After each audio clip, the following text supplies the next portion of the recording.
తాజా అసెంబ్లీ ఎన్నికలు కనుక చూస్తుంటే మహారాష్ట్రలో బీజేపీ విజయ దుందుభి మోగించింది. అలాగే జార్ఖండ్లో జేఎంఎం విజయ బావుటా ఎగరవేసి ప్రభుత్వం ఏర్పాటు చేసేందుకు సిద్ధమవుతోంది. అంటే ఈ రెండు రాష్ట్రాల అసెంబ్లీ ఎన్నికల్లో కాంగ్రెస్ పార్టీ ఆశించినంత స్థాయిలో ప్రదర్శన చేయలేకపోయింది. ఎక్కువ సీట్లు రాబట్టుకోలేకపోయింది. అక్కడ జేఎంఎంతో పొత్తులో భాగంగా 16 సీట్లు, ఇక్కడ మహారాష్ట్రలో కూడా 16 సీట్లతోనే సరిపెట్టుకోవాల్సి వచ్చింది. అయితే కాంగ్రెస్ పరిస్థితి చాలా మునుపటితో పోలిస్తే బాగా దిగజారిన పరిస్థితి ఉంది కాబట్టి మహారాష్ట్ర, అటు జార్ఖండ్ ఎన్నికల ఫలితాలు తెలంగాణ మీద ప్రభావం చూపే అవకాశం ఉందా? కాంగ్రెస్ పార్టీ తెలంగాణలో అధికారంలో ఉంది కాబట్టి కాంగ్రెస్ పార్టీ భవిష్యత్తు ఎలా ఉండబోతోంది? తెలంగాణను ఆనుకొని ఉన్న మహారాష్ట్రలో బీజేపీ అక్కడ విజయ దిందుపై మోగించింది. అదే పంతాను ఇక్కడ తెలంగాణలోనూ కొనసాగించే అవకాశం ఉందా? మనతో మాట్లాడడానికి డాక్టర్ పెంటపాటి పుల్లారావు గారు పొలిటికల్ అనలిస్ట్ ఉన్నారు. ఆయనతో మాట్లాడి ఆ, విశ్లేషించే ప్రయత్నం చేద్దాం. సార్, ఏమంటారు? మహారాష్ట్ర ఎన్నికల ఫలితాలు కాంగ్రెస్ బీజేపీ మధ్య చూస్తే తెలంగాణలో వాటి ప్రభావం ఎట్లా ఉండే అవకాశం ఉంది? తప్పకుండా పెద్ద ప్రభావం ఉంటుంది కదా. కాంగ్రెస్ పార్టీ తెలంగాణలో అక్కడ బీజేపీ ఇంత విశేషమైన విజయం సాధించిందంటే అందరూ ఆలోచిస్తున్నారు. బీజేపీకి పక్క రాష్ట్రంలో అంత బలం ఉన్నది. బీజేపీ మళ్ళీ పార్లమెంట్ ఎలక్షన్స్ తర్వాత కొద్దిగా రిజల్ట్స్ అనుకున్నట్టుగా రాకపోయినా ఇప్పుడు అన్నీ మళ్ళీ మేకప్ చేసుకున్నారు, కరెక్ట్ చేసుకున్నారు, రిపేర్ చేసుకున్నారు వాళ్ళు చెప్పిన పాలసీస్ అని ఒక పెద్ద దేశం అంతా ఒక అభిప్రాయం వచ్చింది.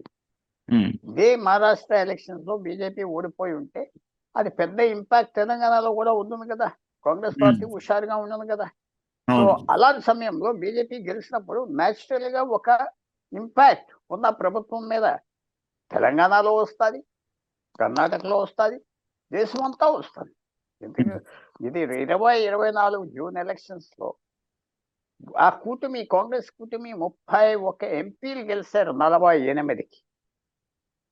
నాది 2019లో 5-6 ఎంపీలే గెలిచారు ఆ కూటమి 48కి. సో ఎంతో చేంజ్ వచ్చింది. అలాంటి సిచ్యువేషన్లో ఈవేళ మొత్తం స్వీప్ చేశారు ఎలక్షన్స్ మహారాష్ట్రలో. ఒక శివసేనకు వచ్చిన ఎమ్మెల్యేలు బీజేపీతో అలయన్స్ పార్ట్నరు మొత్తం మహా వికాస్ అగాడికే రాలేదు. వాళ్ళకి 55-56 ఎమ్మెల్యేలు వస్తే వీళ్ళకి 57 వచ్చింది. ఒక పార్టీ అవునవును పెద్ద పెద్ద నాయకులు బలైపోయారు. 8 టర్మ్స్ తోరత్ అని కాంగ్రెస్ ఎమ్మెల్యే పిసిసి ప్రెసిడెంట్ చేసాడు, ఆయన ఓడిపోయాడు. పృథ్వీరాజ్ చవాన్ మాజీ ముఖ్యమంత్రి 40 సంవత్సరాల MP, Rajya Sabha, Lok Sabha chief minister ఓడిపోయాడు.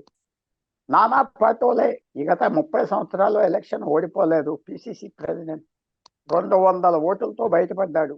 ఇది చూస్తే తర్వాత అక్కడ అగాదిలో ఆల్రెడీ మిస్అండర్స్టాండింగ్స్ వచ్చినాయి. మీ గురించి మేము ఓడిపోయాం, మా గురించి మీరు ఓడిపోయారు, ఇది తప్పు అది తప్పు, ఆ మాటలు బయటకు వస్తున్నాయి. తప్పకుండా తెలంగాణలో ఇంపాక్ట్ వస్తుంది కదా.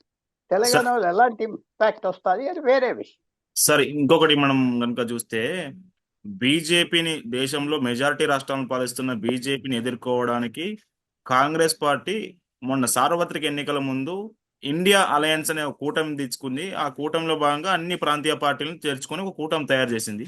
అయితే మనం పార్లమెంట్ ఎన్నికల నుంచి మొదలు పెడితే ఇప్పటి వరకు వరుస ఎన్నికల ఫలితాలను విశ్లేషిస్తే ప్రాంతీయ పార్టీలేమో, కూటమిలో ఉన్న ప్రాంతీయ పార్టీలు బలపడుతుంటే కాంగ్రెస్ బలహీనపడుతూ వస్తుంది. ఎందుకు ఎందుకు ఆ పరిస్థితి?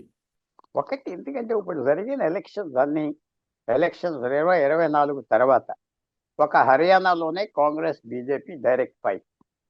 జార్ఖండ్ లో అది కాంగ్రెస్ ఒక భాగం, జార్ఖండ్ ముక్తి మోర్చా లీడరు.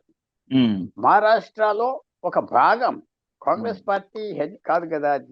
ఉద్ధవ్ ఠాక్రే శివసేన ఉన్నది, శరద్ పవార్ ఎన్సిపి ఉన్నది, అది ఒక భాగం, డైరెక్ట్ ఫైట్ కాదు. సో న్యాచురల్ గా వాళ్ళు కొద్దిగా వీక్ అవ్వారు. అంటే హర్యానాలో వీక్ అవ్వారు, జార్ఖండ్ లో వీక్ అవ్వారు, తప్పకుండా మహారాష్ట్రలో వాష్అవుట్ అవ్వారు. దీనికి కారణాలు ఏంటి అంటే ఏది పని చేసిందో పార్లమెంట్ ఎలక్షన్స్ లో రాజ్యాంగం మార్చేస్తారు, ఇది చేస్తారు, అది చేస్తారు, కులాన్ని తీసేస్తారు, అది చేస్తారు, అన్ని కొద్దిగా ఒక చిన్న సెక్షన్ కు 5%, 6% ఓటర్లకి ఎక్కింది. వాళ్ళు రియాక్ట్ అయ్యారు. అలిగేషన్స్ రెండోసారి పనిచేయవు కదా. సింపతి కూడా రెండోసారి పనిచేయదు కదా. ఒకసారి సింపతి ఇస్తారు రాజకీయ నాయకులు, రెండోసారి ఇవ్వరు. అలిగేషన్స్ కూడా పనిచేయవు. అందువల్ల ఈసారి ఆ సేమ్ సబ్జెక్ట్ హర్యానాలో, అలాగే జార్ఖండ్లో, అలాగే మహారాష్ట్రలో రాజ్యాంగం పుస్తకం బయట చేతిలో పెట్టుకోవటం, ఊపటం, అది అంతా ఆ షో చూస్తారు కదా జనం. అలాగే అదాని అంటాం. అదాని ఎవరికి కావాలి? రెండు. లేకపోతే నరేంద్ర మోడీ ఇలా చేస్తున్నాడు అలా చేస్తున్నాడు అంటాం. ఎంత కొత్త కాదు కదా. మనం ఇది సినిమా కూడా, పాత సినిమాలు ఎందుకు ఫెయిల్ అయిపోతాయి? ఎంత మంచి సక్సెస్ అయినా మళ్ళీ వేస్తే చూడరు కదా. ఒక హిట్ సినిమా ఉన్నది, అది మళ్ళీ నెక్స్ట్ ఇయర్ వెళ్ళి చూడమంటే చాలా తక్కువ మంది చూస్తారు. అది ఒక హిట్ సినిమాకి ఎక్కువ జీవితం ఉంటుంది. ఎస్, అలా చూస్తూ ఉంటారు జనం. 40 సంవత్సరాలు 30 సంవత్సరాలు. గాడ్ ఫాదర్ అనే సినిమా 1972లో రిలీజ్ అయ్యింది. ఇప్పుడు కూడా చూస్తాం జనం, అలా చూస్తారు. ఆ హిట్ సినిమాని ఏదో సెంటిమెంటల్కి కొత్తగా చూస్తారు. ఇది ఎన్నిసార్లు చెప్తావు ఎలక్షన్లో? కొత్త కథ కావాలి. తర్వాత ఇప్పటికి పూర్వం ఉన్న తేడా ఏమిటంటే, పూర్వం టెలివిజన్ లేదు, సోషల్ మీడియా లేదు. మాట్లాడేది 5 నిమిషాల్లో న్యూస్ వచ్చేస్తుంది. ఎవరికి 5 నిమిషాల్లో వచ్చేస్తారు వాళ్ళు ఎక్కిస్తే. అది పూర్వం ఏంటంటే 24 గంటలు టైం పట్టేది. వాళ్ళు వినేవాడు 4 గంటలకు వెళ్ళి న్యూస్ పేపర్ ఆఫీస్కి వెళ్ళి రాసి మరునాడు పొద్దున్న 7 గంటలకో 6 గంటలకో వస్తుంది. మళ్ళీ నెక్స్ట్ డే వరకు న్యూస్ లేదు. ఏమైందో ఎవరికి ఏం తెలియదు. ఇప్పుడు అది కాదు కదా. ఇన్స్టెంట్ న్యూస్ వచ్చేస్తుంది. ఇన్స్టెంట్ న్యూస్ రాగానే ఇన్స్టెంట్ డిస్గస్ట్ కూడా వస్తుంది. డిస్గస్ట్ అంటే అస్తమానం ఇదేనా అంటే మీరు అడగవచ్చున్నాను. మరి అదేంటండి, మరి సినిమా స్టార్స్ టెలివిజన్ సీరియల్స్ పాపులర్గా ఉన్నారు కదా, వాళ్ళు టెలివిజన్ సీరియల్స్ని మరి ఇంకో పాపులర్ అవుతున్నారు, రోజు వస్తున్నారంటే అది మన చాయిస్. మనం డబ్బు ఇచ్చి వెళ్ళి చూస్తున్నాం. మనం డబ్బు ఇచ్చి వెళ్ళి ఓ మిఠాయి కొట్టులో మిఠాయి కొనుక్కుంటాం. వాడు ఫ్రీగా ఇస్తే తినో మనకు తెలియదు కదా. అది చాయిస్. రాజకీయం మన చాయిస్ కాదు, అతను తీసుకొచ్చి అమ్ముకుంటున్నాడు ఫ్రీగా. అది కాంగ్రెస్ పార్టీ కొత్త నెరేటివ్, అంటే కొత్త కథ తేలేదు. ఆ పాత కథే, ఆ పాత డప్పులే, ఆ పాత మ్యూజికే, అది అలా కొడతా ఉంటే జనం వింటారు, ఆనందపడతారు, అంతే. ఇప్పుడు అదే అవ్వింది. తర్వాత ఈ ఇంకో ప్రశ్న కూడా మనం అనుకోవచ్చు. అక్కడ కాంగ్రెస్ పార్టీలో వచ్చింది ఏంటంటే, ఒకనప్పుడు ఒక 10 సంవత్సరాల క్రితం 100 మంది మాజీ ముఖ్యమంత్రులు, 100 మంది సెంట్రల్ క్యాబినెట్ మినిస్టర్స్, 200 మంది పెద్ద పెద్ద నాయకులు ఆలోచించి దేశవ్యాప్తంగా పాలిటిక్స్ మేనేజ్ చేసేవాళ్ళు ఉన్నారు. ఇప్పుడు అందరినీ బయటికి తరివేసి 3-5 కూర్చున్నారు. ఆ ముగ్గురే కనపడుతున్నారు కదా డైలీ. ఆ వేణుగోపాల్, ఆ ఖార్గే గారు, లేకపోతే ఆ జయరాం రమేష్, ఎవరన్నా కనపడుతున్నారు? పెద్ద పెద్ద వాళ్ళు ఎవరి దగ్గర రానివ్వట్లేదు కదా. ఇంకా 20 మంది 30 మంది మాజీ ముఖ్యమంత్రులు ఇంకా కాంగ్రెస్లో ఉన్నారు. వాళ్ళు ఎవరిని రానివ్వట్లేదు. సరే, గాంధీ ఫ్యామిలీ వస్తున్నారు, దాని మీద పెద్ద స్టోరీ చేయను. వాళ్ళదే పార్టీ, ప్రాంతీయ పార్టీ అనుకో, నేషనల్ పార్టీ అనుకో, వాళ్ళు వస్తున్నారు. మరి మిగతా వాళ్ళు ఎవరు రావట్లేదు. సో కొత్త ఐడియాస్ రావట్లేదు. సో ఇవన్నీ తీసుకుంటే మహారాష్ట్రలో, హర్యానాలో, జార్ఖండ్లో ఈ impact, negative impact Congress party మీద ఎక్కువ బర్డెన్ పడింది. అది మాత్రం తప్పకుండా వాళ్ళు ఆలోచించుకోవాలి, ఎలా రివైవ్ చేయాలి ఈ పార్టీ. సరే, ప్రధానమంత్రి పదవి ఆశ రాహుల్ ఆశలు గల్లంతేనా? ప్రధానమంత్రి అయ్యే అవకాశం ఉందా? పాలిటిక్స్ లో అది ఎప్పుడు మనం చెప్పం. మొరార్జీ దేశాయ్ 84వ సంవత్సరంలో ప్రధానమంత్రి, 1971 నుంచి బయట ఉన్నాడు. ఇంకా అయిపోయింది కెరియర్ అనుకున్నారు. కాంగ్రెస్ పార్టీ నుంచి బయటకు తీసాక సడన్ గా మళ్ళీ 77లో ప్రధానమంత్రి అయిపోయాడు. ఆ ఎమర్జెన్సీ పెట్టింది ఇందిరాగాంధీ. దాని తర్వాత పార్టీలు అందరూ కలిశారు. సరే, ఎవరైతేనే ఎవరు, మనం పాలిటిక్స్ లో అతను అవుతాడు ఇతను అవ్వడం అని చెప్పడం జ్యోతిషం కాదు. జ్యోతిషం కూడా దీంట్లో తప్పు అవుతారు. ఎందుకంటే నా ఎఫర్ట్స్ లేకపోయినా మీ ఎఫర్ట్స్ జరిగే దాని మీద కూడా ఉంటుంది. మీరే క్యాండిడేట్ అనుకుని మేము మొదలు వెళ్తే మీరు ఇష్టం లేని వాళ్ళు అందరూ ఏమంటారంటే, ఈయన వద్దు ఆయన పెడదా ఉంటాడు. సో పాలిటిక్స్ లో నేను ఎప్పుడు ఇది అయిపోతుంది అది అవ్వదని నేను చెప్పను. డొనాల్డ్ ట్రంప్ రెండోసారి 2016లో గెలవటమే ఆశ్చర్యపోయారు ప్రపంచం అంతా. ఎక్కడి నుంచి వచ్చాడు, ఏ ఎలక్షన్ పోటీ చేయలేదు, ప్రెసిడెంట్ అయిపోయాడు. 2020లో ఓడిపోయాక చాలా అల్లరి చేశాడు, అటాక్ చేశాడు. వాడు వైస్ ప్రెసిడెంట్ కూడా చంపేసే స్థితికి వచ్చినా పట్టించుకోలేదు. ఇంక ఎక్కడ మళ్ళీ అవ్వడం అనుకున్నాడు. మళ్ళీ 2024 ఎలక్ట్ అవ్వాడు. వారి మీద గత సంవత్సరం అంతా కేసులు పెట్టారు, బుక్ చేశారు, 100 రోజులు కోర్టుల్లో తిరిగారు. ఇప్పుడు అమెరికా ప్రెసిడెంట్ అయిపోయాడు. ఎవరు అనుకున్నారు? ఎవరు అసలు నేను మాత్రం దానికి గల్లంత అయిపోయింది అవ్వడు అంటూ నేను అన్నాను. సెట్ బ్యాక్, ఓ సెట్ బ్యాక్ లో ఉన్నారు. కాంగ్రెస్ పార్టీ థియరీ ఏమిటంటే మనం పెద్ద కూటమి తయారు చేసుకుంటాం. ప్రతి రాష్ట్రంలో ఒక పార్టీని, బలంగా ఉన్న పార్టీతో మనం కూటమి పెట్టుకుంటే వాళ్ళు గెలుస్తారు కదా, వాళ్ళ ఎంపీలు మనకు సరిపడతాయి కదా. మనకి ఎలాగో ఈ 5-10 రాష్ట్రాల్లో మనం ఉన్నాం. తెలంగాణ, కర్ణాటక, అలాగే హిమాచల్. రాజస్థాన్, ఛత్తీస్గఢ్, మధ్యప్రదేశ్, పంజాబ్, హర్యానా, అక్కడ మనం బీజేపీ ఉన్నాం. సో మనకి ఏమో ఎంపీలు వస్తాయి. ఓ 80-70 వచ్చినాయి అనుకో. ఇప్పుడు మిగతా వాళ్ళు మోస్తారు కదా, వాళ్ళు మోసి బస్తాలు తీసుకొచ్చి పడేస్తారు, అయిపోతాం. ఆ స్ట్రాటజీ మీద నడుస్తున్నారు కాంగ్రెస్ పార్టీ.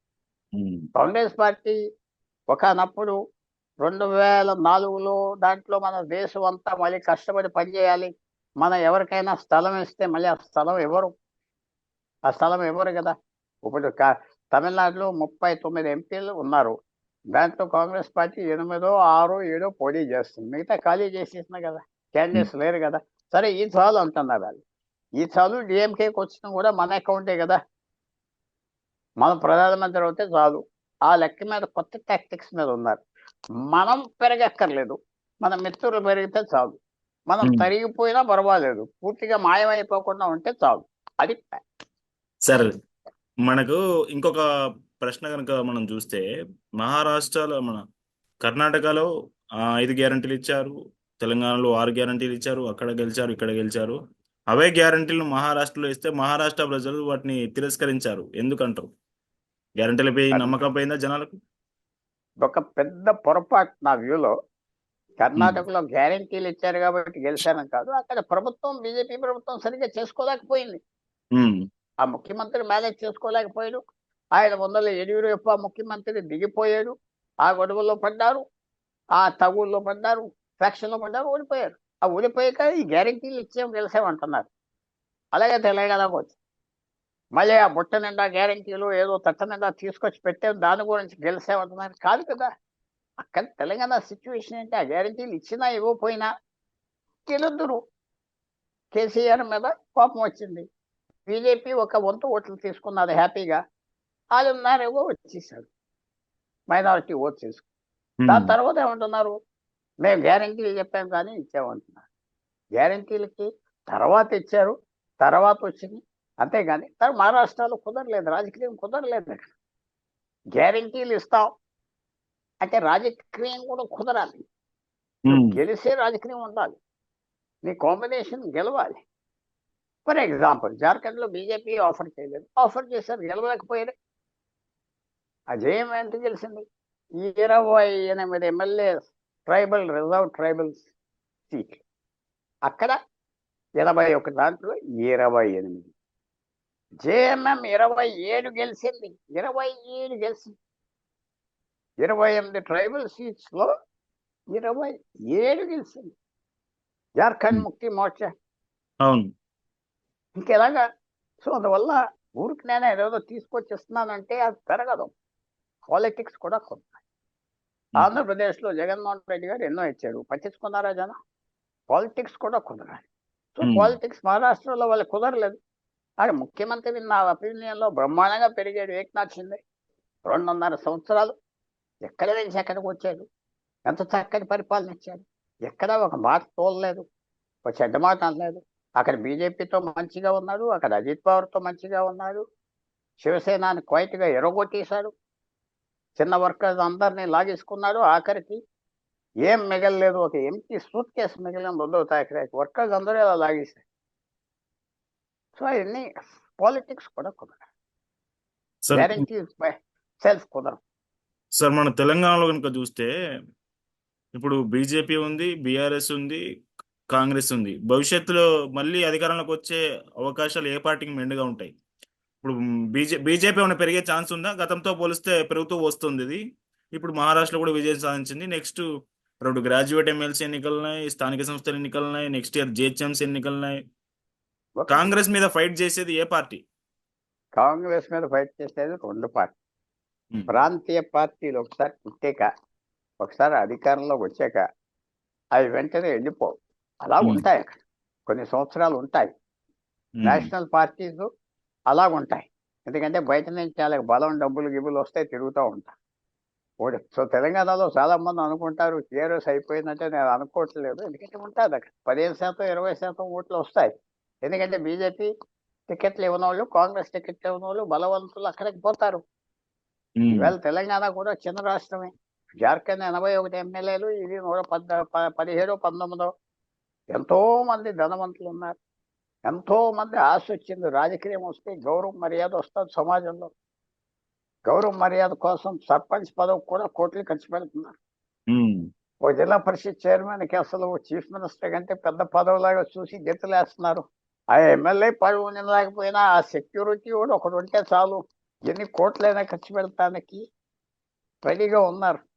ఉమ్, సామాజిక మర్యాద కోసం, సామాజిక మర్యాద కోసం. సో బీజేపీ టికెట్ ఇవ్వదు, కాంగ్రెస్ ఇవ్వదు, అక్కడికి వెళ్తారు, ఇస్తారు, పోరాడతారు. సో ఆటోమేటిక్గా పోదు. సో నేను చెప్పేది ఏంటంటే ప్రాంతీయ పార్టీలు అలా ఉంటాయి. ఉమ్, ఏడీఎంకే ఎక్కడ పోయింది, డిఎంకే ఎక్కడ పోయింది, ఆ చిన్న చిన్న పార్టీలు అలా ఉంటాయి. వాళ్ళు సూసైడ్ వాళ్ళు చేసుకుంటే అది వేరే మాట. వాళ్ళు కొంచెం ఏమాత్రం కేర్ఫుల్గా, ఆ ఓనర్స్, ప్రాంతీయ పార్టీకి ఓనర్సే కదా వాళ్ళు, ఉమ్. ఓనర్స్ కొద్దిగా జాగ్రత్తగా ఉండి కేర్ఫుల్గా నడిపితే, ఒక సినిమా హాల్ నడిపితే మంచిగా రన్ చేస్తారు. సినిమా హాల్ అక్కడికి వెళ్తే పిక్ పాకెట్స్ అవన్నీ తినేరు, మళ్ళీ కొట్టరు అనుకుంటే అందరూ వెళ్తారు కదా. సో ఉమ్. అలా కంటిన్యూ అవుతాయి సార్. ప్రాంతీయ పార్టీ. అది బీజేపీకి ఏంటంటే, బీజేపీ ఉన్న అండర్స్టాండింగ్ అందరూ తెలుసుకోవాల్సింది. ఇమ్మీడియట్ గా బీజేపీ అధికారానికి వచ్చేది ఎక్కడ? ఉత్తరప్రదేశ్లో బీజేపీ 1951లో జనసంఘ్, 1993లో అధికారంకి వచ్చారు. 43 సంవత్సరాలు పట్టిన బీజేపీ ఉత్తరప్రదేశ్లో అధికారం రావడం. బీహార్లో ఇప్పుడు కూడా అధికారంలో రాలేదు కదా. కర్ణాటకలో 30 సంవత్సరాలు పట్టింది. అదృష్టంగా రామకృష్ణ హెగ్డే అని వచ్చాడు 80లో. వీళ్ళకి కొన్ని ఎమ్మెల్యే సీట్లు ఇచ్చారు, గెలిచారు, మంత్రులు అవ్వారు. అలాగలా పెరుగుతూ వచ్చారు. ఇప్పటి వరకు తెలంగాణలో బీజేపీ మంత్రి లేడు కదా, ఇప్పుడు ఎవరు మంత్రి చేయలేదు కదా. అది చెయ్యాలి. ఫస్ట్ స్టెప్ నా వ్యూ ఏంటంటే, బీజేపీ పెరగాలంటే ఆ రాష్ట్రంలో స్టేట్ మంత్రులు రావాలి. ఎక్కడైనా ఒకళ్ళు ఎదురో ముగ్గురు అలయన్స్తో మెల్లిగా వాళ్ళు అక్కడ దూరి వాళ్ళ జెండాలు చూపెట్టి ప్రజలకి అలవాటు అవ్వాలి. ఓ వీళ్ళు కూడా వస్తారు అధికారం. లేకపోతే బీజేపీ 1% పర్ ఇయర్ పెరుగుతుంది. ఎంత? 1%. 1% ఓటింగ్. ఇప్పుడు బెంగాల్లో 90 నుంచి స్టార్ట్ చేశారు. ఇప్పటికే 35%, 30%, 37% వెళ్తుంది కదా. బీహార్లో వెళ్తుంది కదా. ఒరిస్సాలో కూడా 20 సంవత్సరాలు పట్టింది కదా.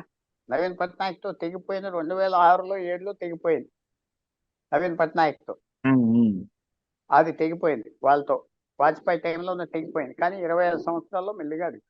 సో బీజేపీకి తెలంగాణలో గ్రోత్ స్లోగా ఉంటుంది. కష్టపడి పనిచేస్తే గ్రోత్ ఉంటుంది. అదేదో ఇమ్మీడియట్గా ఆ 119 ఎమ్మెల్యేల్లో పెట్టేస్తే 70 వస్తారు, 60 వస్తాయి కాదు. వాళ్ళు ఇప్పుడు 8 ఉన్నారు అనుకుంటున్నా నేను ఎమ్మెల్యేలు. 8 8 ఎమ్మెల్యేలు, 8 8 వాళ్ళు 15 20కి టార్గెట్ చేసుకోవాలి. అది కొత్త లీడర్స్ తేవాలి. చిన్న పార్టీలు ఎవరినైనా సృష్టించాలి కూడా. చిన్న పార్టీ మేమేదో డైరెక్ట్గా అయిపోతాం అనుకుంటాం, కష్టం. చిన్న పార్టీ సృష్టించాలి, ప్రాంతాల వారీగా లేకపోతే కులాల వారీగా సృష్టించి వాళ్ళతో అలయన్స్ పెట్టుకోవాలి. ఇవన్నీ చేస్తే ఆ 1% పర్ ఇయర్ పెరుగుతా వెళ్తే చాలు బీజేపీ. 1%. ఇప్పుడు అంతా మహారాష్ట్ర అలాగే 26% ఓట్లే కదా. 26% ఓట్లే కదా. ఎప్పుడు ఫస్ట్ టైం పవర్లోకి వచ్చారు? 1994లో మహారాష్ట్రలో కోalition గవర్నమెంట్లో శివసేన వాడు ముఖ్యమంత్రి ఉంటే వీళ్ళు డిప్యూటీ సీఎంలో వచ్చారు 94. సో 94కి ఇప్పటికి 30 సంవత్సరాలు. 30 సంవత్సరాలకి 26 27 ఓన్గా పోటీ చేస్తే 288 సీట్లు 28 29% వస్తాయి. ఎందుకంటే పాలిటిక్స్ అలాగున్నది. సార్, ఇంకొక క్వశ్చన్. మనకు రాష్ట్ర రాజకీయాలు, తెలంగాణ రాజకీయాలు నిశ్చితంగా గమనిస్తే బీఆర్ఎస్ పార్టీలో కేటీఆర్ వర్గము, హరీష్ వర్గం ఎవరికి వారుగా కాంగ్రెస్ పార్టీ మీద పోరాడుతున్నారు, వివిధ ప్రోగ్రాం చేసుకుంటూ. మొన్న కేటీఆర్ ఢిల్లీకి వెళ్ళి కేంద్ర మంత్రి కంప్లైంట్ చేస్తే హరీష్ రావు రైతు పాదయాత్రతోని కోరుట్లలో రైతు పాదయాత్ర నిర్వహించింది. అదే కొండా సురేఖ విషయంలో కూడా కొండా సురేఖకు రఘునందన్ రావు కలిసి దిగిన ఫోటోకు సంబంధించి సోషల్ మీడియాలో ప్రచారం జరిగిందని ఆమె బాధపడి ఏడిస్తే, తెల్లారి హరీష్ రావు ట్విట్టర్లో అట్లా జరిగి ఉండాల్సింది కాదు అని క్షమాపణలు చెప్తే, దీనికి క్షమాపణలు చెప్పిన తర్వాతనే నెక్స్ట్ డేనే కేటీఆర్ స్పందిస్తూ ఆ, ఆమె ఏడుపులు ఎవరి మీద అన్నట్టుగా మాట్లాడారు. అంటే హరీష్ రావు కామెంట్ ను ఇండైరెక్ట్ గా ఆ, కేటీఆర్ ఖండించినట్లే ఒక రకంగా. ఎందుకంటే ఈయన ఆల్రెడీ సారీ చెప్పిన తర్వాత ఆయన దాన్ని ప్రెస్ మీట్ పెట్టి ఆయన ఆమె ఏడుపులు ఎందుకు, ఏడుపులు ఎవరి మీద అని మాట్లాడారు. అంటే మనం బీఆర్ఎస్ పార్టీలో ఈ ఇద్దరు లీడర్లను ఎవరికి వారు చేస్తున్న ఫైట్ను ఎన్సీపీతో కానీ శివసేనతో కానీ కంపేర్ చేయొచ్చా? బీఆర్ఎస్ కూడా అట్లా విడిపోయే అవకాశం ఉంటుందా? ఏం కనపడట్లేదు అలాగా ఆ, ప్రస్తుతం. ఉమ్, ఎందుకంటే అంత పవర్, అంత పరిస్థితికి రాలేదు. ఉమ్, వాళ్ళిద్దరికి ఏం తెలుసు అంటే ఇద్దరు వేరే వేరే దారిలో వెళ్తే ఈజీగా కాంగ్రెస్ పార్టీకి విక్టిమ్స్ అయిపోతారని తెలుసు. ఉమ్, వాళ్ళకి 25 సంవత్సరాలు 30 సంవత్సరాల అనుభవం ఉన్న వ్యక్తులు డివైడెడ్ అయిపోతే ఫాలో అవుతావు నా మాత్రం తెలుసు. ఏదో ఉమ్, న్యాచురల్ గా పర్సనాలిటీ ప్రాబ్లమ్స్ ఉంటాయి, బట్ డివైడ్ అవ్వరు. ఉమ్. వాళ్ళకి వచ్చే లాభం ఏం లేదు, అధికారంలో లేరు. సీఎం వాళ్ళు సీఎం అవ్వాలన్న మొత్తం ఆశ ఉంటది కదా సార్? సీఎం పీఠం మీద కూర్చోవాలన్న ఆశ సీఎం అవ్వాలంటే కేటీఆర్ కు ఇప్పుడు హరీష్ రావుకి ఇద్దరికి ఉంటది కదా. అధికారంలో లేరు. ఉమ్, హరీష్ రావు కావాలి కేటీఆర్ సీఎం అవ్వాలంటే, కేటీఆర్ కావాలి హరీష్ రావు సీఎం అవ్వాలంటే. వాళ్ళిద్దరు బలబలాలు ఒక ఏరియా కాదు కదా, వేరే వేరే ప్లేసెస్. సో నేను ఉమ్, అనుకుంటున్నా వాళ్ళు అడ్జస్ట్ అయిపోతారు. ఎందుకంటే వాళ్ళకి ఉన్న పాలిటిక్స్, వాళ్ళకు ఉన్న అవసరాలు బట్టి అలాగే ఏదో మాటల గీతలు వచ్చినా పెద్ద డివైడ్ అయిపోయి వెళ్ళిపోతే పరిస్థితి లేదు. ఎందుకంటే ఉమ్, స్థలం ఎక్కడున్నది? కాంగ్రెస్ పార్టీలో స్థలం లేదు కదా. ఉమ్, స్థలం లేదు కదా, ఎక్కువ నాయకులు అయిపోయారు. అందరూ అక్కడ చేరారు. కుర్చీలు కూడా లేవు కూర్చోటానికి, పదవులు లేవు. ఉమ్, ఏదో పదవులు అడ్వైజర్ అలాంటి సృష్టించి కూర్చోబెడతారు. ఎక్కడికి వెళ్తారు? బీజేపీ దగ్గరికి వెళ్తే అధికారంలో లేదు, బీజేపీ దగ్గరికి వెళ్తే కొంచెం ఓట్ బ్యాంక్ దెబ్బతింటాదని బాధ. సో ఇలాగే ఉంటారు. అందుకే ఏమన్నా ఇలాగే ఉంటుంది ఆ పార్టీ, ఎక్కడికి వెళ్ళదు. ఉమ్. పెరుగుతుందా, గవర్నమెంట్లోకి వచ్చేస్తుందా, కీ రోల్ వస్తుందా మరి చెప్పలేం. బీజేపీకి కొన్ని సీట్లు పెరుగుతాయి, కేటీఆర్ పార్టీకి కూడా కొన్ని సీట్లు వస్తే ఏమన్నా ఆంధ్ర అసెంబ్లీ వస్తుందా, వాళ్ళకి ఏమన్నా రోల్ ఉంటుందా, అవన్నీ తర్వాత నెక్స్ట్ ఎలక్షన్ సార్. చూడాలి. ఇప్పుడు మనం టైం వాళ్ళు ఎలా పనిచేస్తారు. సార్ మనం కాంగ్రెస్ పార్టీ కనుక చూస్తే, కాంగ్రెస్ పార్టీ అంటేనే సీఎంలను మార్చుడు. మనం గత చెన్నారెడ్డి టైం నుంచి మొదలు పెడితే నేటి వరకు తెలుగు రాష్ట్రాల్లో కూడా ప్రతిసారి సీఎంలు సంవత్సరానికి ఒక సీఎమా, రెండేళ్లకు సీఎమా, మూడేళ్లకు సీఎం అట్లా మారుతూ వస్తున్నారు. ఇప్పుడు కర్ణాటకలో కూడా సిద్ధరామయ్య మూడా స్కామ్ బాగా ఇబ్బంది పెడుతుంది. అక్కడ ఆయనను మార్చే అవకాశాలు ఉన్నాయని చెప్తున్నారు. ఇక్కడ మనకి సీఎం రేవంత్ రెడ్డిని కూడా హైడ్రా విషయంలో కావచ్చు, మూసీ నది ప్రక్షాళన కావచ్చు, ఈ 6 గ్యారంటీల అమలు విషయం కావచ్చు, ఇట్లాంటి చాలా అంశాల మీద వ్యతిరేకత, కాంగ్రెస్ ప్రభుత్వం మీద ఏడాది కాలంలోనే వ్యతిరేకత కనిపిస్తుంది. ఇక్కడ సీఎం ను రేవంత్ ను మార్చే అవకాశం ఉంటుందా? మారిస్తే ఆలోచనలో హైకమాండ్ ఉందా? 0% ఛాన్స్, ఉమ్, 0%. ఉమ్, అస్సలు మార్చే పరిస్థితి లేదు. మారిస్తే ఎవరిని పెట్టాలో తెలీదు. సిద్ధరామయ్య మార్చుకుంటున్నారంటే సిద్ధరామయ్య ఆయన స్కాండల్ చేసుకుని ఆయన దాంట్లో దిగాడు. సిద్ధరామయ్య ఎప్పుడు విరోధీలు ఆయన ఫినిష్ చేస్తారు అనుకుని కాసుకునేవాడు. దేవగౌడ కుటుంబం, శివకుమార్, ఆఖరికి ఆయనే కదా, ఆయన తప్పు ఆయనే స్కామ్ చేసుకున్నాడు కదా. ఉమ్, ఆయన చేసుకున్న స్కామ్ ఎవరు చేశారు? సిద్ధరామయ్య చేసుకున్న స్కామ్ ఆయనే చేసుకున్నాడు. ఆయనే ట్రాప్ లో పడ్డాడు. ఆ ట్రాప్ లో దొరికేదంటే రిజైన్ చేస్తాడు, కాంగ్రెస్ పార్టీ వెంటనే పీకేస్తారు. 3 మంది ఉన్నారు లైనప్ లో అవటానికి. ఉమ్, ఇక్కడ రేవంత్ రెడ్డి గారు అలాంటిది ఏం లేదు కదా. ఉమ్, మూసీ నది, హైడ్రా, ఇది అడ్మినిస్ట్రేటివ్ ప్రాబ్లం. ఉమ్, అలాంటి ప్రాబ్లం లేదు ఆయన. తర్వాత కాంగ్రెస్ పార్టీలో ఆయన ఛాలెంజ్ చేసుకోగలిగిన వ్యక్తి లేడు. అన్నిటికంటే ముఖ్యం, కాంగ్రెస్ పార్టీలో మహారాష్ట్రలో ఓడిపోయింది, హర్యానాలో ఓడిపోయింది, కాశ్మీర్లో ఓడిపోయింది. అక్కడ జేఎంఎం దగ్గర తక్కువ సీట్లు వచ్చినాయి. ఇప్పుడు వచ్చి ఒక ముఖ్యమంత్రి రేవంత్ రెడ్డి లాంటి వ్యక్తితో వాళ్ళు కుస్తీ పడతారా? అస్సలు పట్టరు. ఈయన వాల్యూ పెరిగింది. కాంగ్రెస్ ఈయన మీద ఇంకా ఉమ్. ఆధారపడి రేవంత్ రెడ్డి గారి చుట్టూ కూడా హైకమాండ్ తిరిగింది. ఓకే సార్, మొత్తానికి ఆ, మన తెలుగు రాష్ట్రాల రాజకీయాలు త్వరలో ఎట్లా ఉండబోతున్నాయి అనేది వేచి చూడాలి. మహారాష్ట్ర ఎన్నికల ప్రభావం అయితే ఎంతో కొంత ఉంటుందని చెప్తున్నారు మీరు. అదే మహారాష్ట్ర చాలా impact. Um, for example Telangana మీద ఇంపాక్ట్ ఏంటి? ఇంక రేవంత్ రెడ్డి గారి పవర్ పెరిగింది, కాంగ్రెస్ పార్టీ ఉమ్, తగ్గలేదు. ఆయనకి ఇంకా 4 సంవత్సరాలు ఉన్నారు. ఆయన ఇష్టం వచ్చినా చేసుకోవచ్చు, ఎవరు ఆయన దగ్గరికి రాదు. సిద్ధరామయ్యగా ఆయనే తప్పులు ఏమైనా చేస్తే అది వేరే విషయం, అదేం కనపడట్లేదు కదా. చాలా ఉమ్, స్మార్ట్ మ్యాన్, అందరూ ఎస్టిమేట్ చేయకూడదు రేవంత్ రెడ్డి గారిని. ఉమ్, ఎమ్మెల్యే నుంచి ముఖ్యమంత్రి అవ్వాడు, సింపుల్ ఉమ్, థింగ్ కాదు. ఎక్కడి నుంచి వచ్చాడు, వాలేడు, ముఖ్యమంత్రి అయిపోయాడు. సో అంత సింపుల్ గా ఆయన ఆలోచిస్తున్నారంటే మనకి పాఠాలు వస్తాయి. సింపుల్ గా అండర్ ఎస్టిమేట్ చేయకు. Um. Okay sir, okay, thank you. Thank you.